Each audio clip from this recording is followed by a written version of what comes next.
Hey guys, I'm going to show you how I play Descent Raid format. This is just a casual solo variant that I use using some existing framework of Descent. I also use the Delvin Deep event cards. This was based on Imperial Assault Raid. So all credit goes to FFG and Red Jack for his event cards in that system. The main reason I wanted to do this is to show the gaming community what I have and get some suggestions.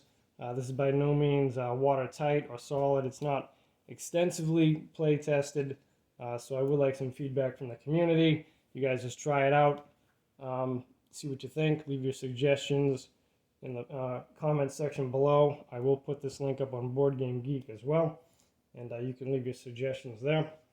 Any of you gamer pros out there or designers who want to turn this into something a little more legitimate, I'll go right ahead. So what you want to do is decide which level to begin with. It's either going to be basic, advanced, or epic. You're going to equip your heroes according to the rules found on page 19 of the Descent rulebook. I have this set up for 3 heroes. I'm using the advanced. I'm going with the advanced level. So we're ready to go here. So what you want to do with the map is you want to lay out 9 room tiles, connect them as necessary. You can use more than that if you want to. Use end caps and extensions and whatever you have to do to connect them all. Now you're going to need to randomize 2 each on the red, green, and blue tokens. The white token is the key token. This is the key to escape. You're going to randomize these and just stack them up. I'm going to show you how I set the board up, and then we'll get into the gameplay. Now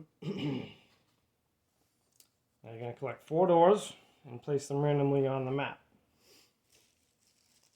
So what I do is I take these numbers like this, and I have some sheets that will have these numbers on them. This is a great way to randomize deployment on the board. I even have A or B on these. You won't need it for this, but you can use it for other games. And you're just going to lay these out on the tiles like so, in any random order. Doesn't matter.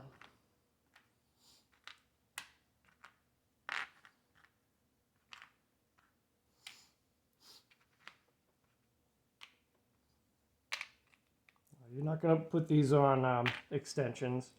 Okay, so there we go. We've got every room with a number on it. So I have another bag of numbers here. We're just going to do like a chip pull system. So you're going to pull a number and you're going to put, in this case, we're laying out doors. So we're going to put doors on these rooms here. So I draw 2. So we're going to put a door on room 2. Just pick which side, and we'll go with right there. That's 1 door. You're going to put 4 doors down. Now, next one is 8. So we find room 8. Oh, look at that. I'll put it here. Next one is 1. Oh, 1's this big one here. So that will go there. And then the next one is 11. That's this room here, and I'll put the door there. Now I'm going to put these back in.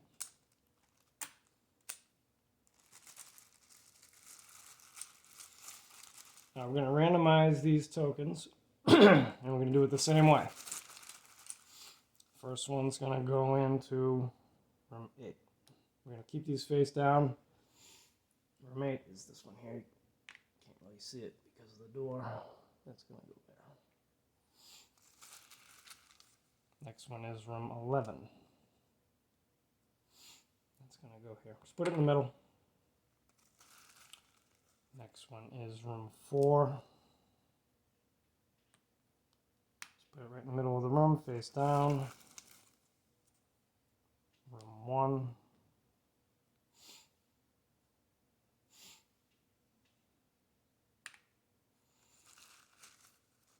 Next one is room 10.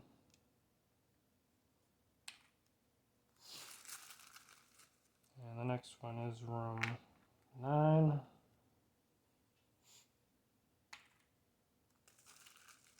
the last one is room 2.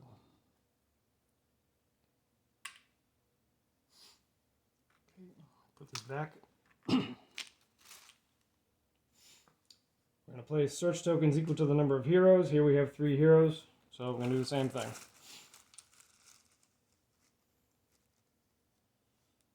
So room 10 is going to get a search token.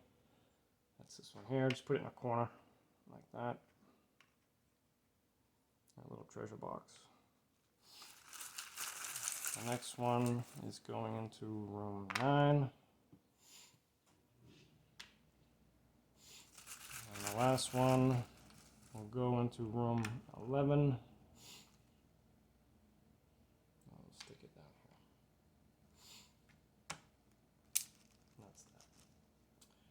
here. That's that. All right, next up is we're going to place environmental conditions on 4 random room tiles. So same thing. We'll get into environmental conditions in just a second. Mix these up.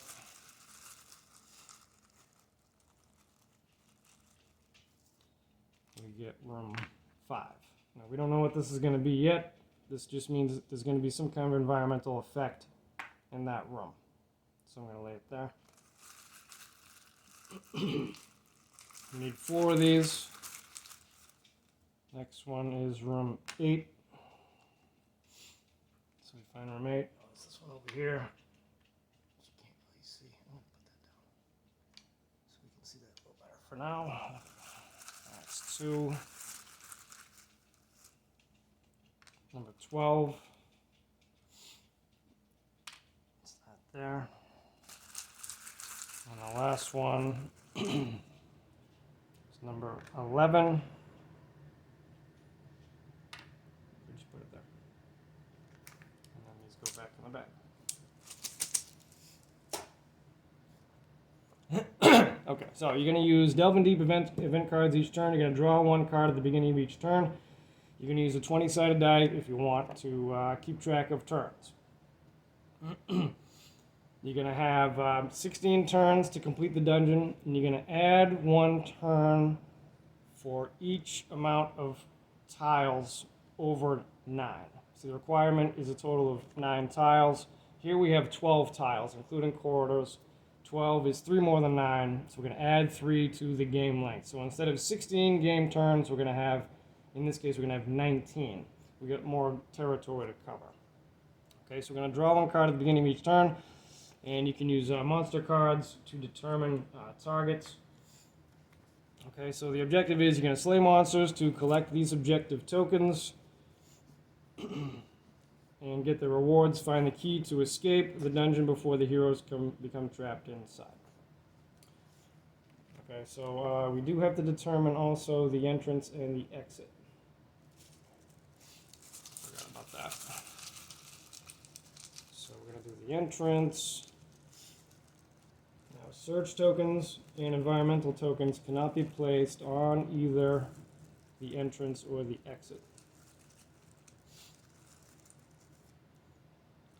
So room 7 will be the entrance. We're going to come in there right in the middle of the fire. Look at that. And then the exit. We can't do 11.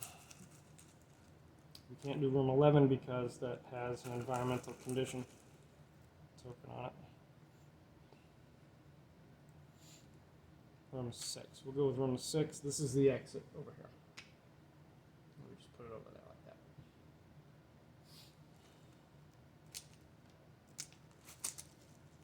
that.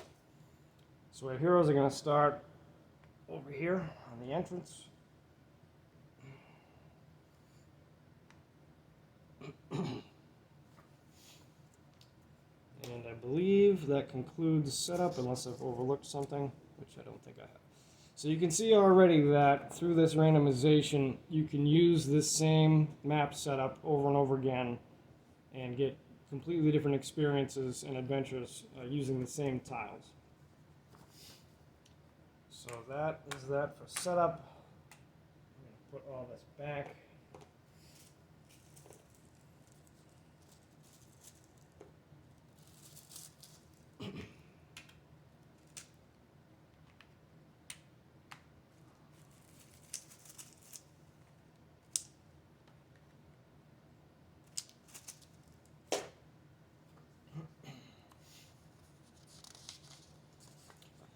So what you're going to do each turn is, you can't start within 3 spaces of a token. When you become within 3 spaces in line of sight of a token, that token is going to flip. So he can't start there, he needs to move over. When you get within line of sight in 3 spaces of a token, that token is going to flip over, and according to the color, something is going to happen. So I'll just do a demonstration here of a typical game round. I'm not going to go into super detail, but let's just say she moves up here. This token is going to flip. Okay, so that's a red token. So what's going to happen is you're going to spawn a boss for the first red token. You're going to spawn a lieutenant, rather, and another small monster group. So you're going to put a lieutenant and a small monster group adjacent to that token and resolve gameplay thus. Okay, and now let's say she moves onto the tile. When you move onto the tile and there's a environmental condition token on it, that is going to pop. So we draw from the environmental conditions bag, and I have these all listed out on the rule sheet. Just going to do a chit pull again, and we get runic glyphs. Okay, so there are runic glyphs on that tile, and that is going to have an effect on the heroes. So we go to the rule sheet, and we find runic glyphs. So what you're going to do, you're going to roll willpower versus terrify each time a hero enters or begins his activation on this tile. So the instructions are all laid out there for you. So you just go from room to room, and you're going to roll on the door chart as well. Some doors are going to be trapped, some doors are going to be locked. So you have to roll on the door table. That's included in the rules. That's similar to what you find in Delving Deep. Make sure you're keeping track of your turns on your die or whatever. Make sure you're drawing an event card at the beginning of each turn. Follow those instructions. You can use monster AI cards if you like. You can also use the red jack target cards if you like to determine which hero is going to be the target of attack. I just roll a 6-sided die. In this case, I have 3 heroes. I just roll a 6-sided die, 1, 2, 3, 4, 5, 6, and that's who the monster is going to target. If the monster cannot target that hero, it just goes to the next one. But you can do as you like there. So you go from room to room, and you're going to slay the monsters. You have to collect these objective tokens. The instructions will tell you when you can collect the objective tokens. And you need to find the white key to escape. Now the exit is over here. Time is going to run down fairly quickly. Keep track of your time. Go from room to room. Okay. Collect your objectives.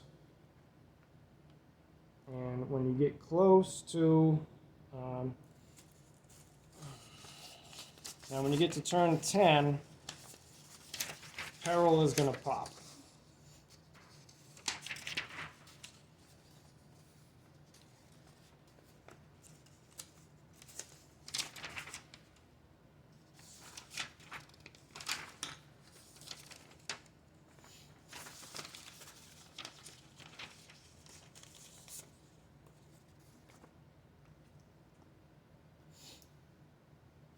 At the beginning of turn 10, you're going to deploy a random lieutenant and small monster group on the entrance. So you're just going to draw from the bottom of the corresponding decks to draw your monsters. And at the beginning of turn 10 and each turn thereafter, each hero is going to get a fatigue token. You're starting to get tired.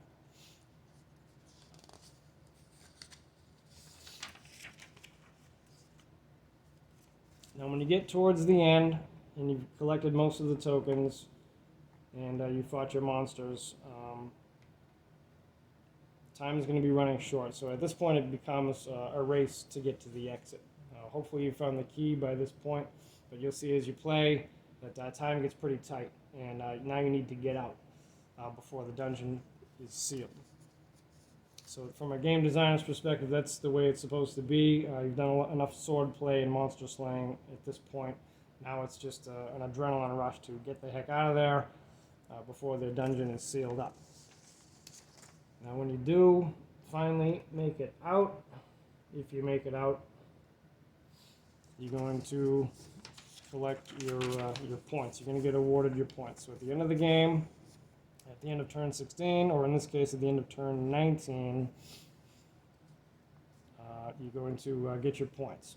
And this will explain how many points you get for each objective and monsters that you kill. You want to save your monster cards for the monster groups that you eliminate. Put them in like a victory pile off to the side. You're going to have to keep track of those points.